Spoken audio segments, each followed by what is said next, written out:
O Colexio Oficial de Enxeñeiros Agrícolas de Ourense vén de presentar a colaboración artística exclusiva do recoñecido pintor e escultor ourensán Fernando Barreira nos Premios San Isidro 2026, nunha edición que reforza a aposta da entidade pola unión entre innovación, territorio, cultura e identidade rural. Unha das grandes novidades desta edición é a incorporación da arte contemporánea como elemento central dos galardóns.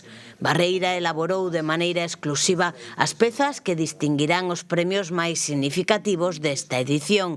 O recoñecemento á iniciativa ambiental do ano, que recaerá en Aceites Abril, o premio ao mellor proxecto agroalimentario de 2025, vinculado á empresa Horto Verín, e o traballo desenvolvido pola colexiada Montserrat Castro. Vamos a arrancar esta colaboración e vamos a utilizar a terra, o barro, que é un material moi próximo a todo o que vos traballades e co que intervides e millorades, si se pode.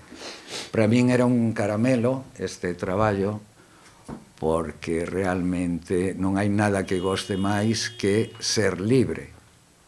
Ser libre no meu facer, no meu elaborar. A colaboración entre o Colexio Oficial de Enxeñeiros Agrícolas de Ourense e Fernando Barreira nace con vocación de continuidade e consolídase como unha innovadora alianza entre creación artística e desenvolvemento territorial, convertendo os premios nun espazo onde tradición, innovación e cultura dialogan desde Ourense para o conxunto de Galicia.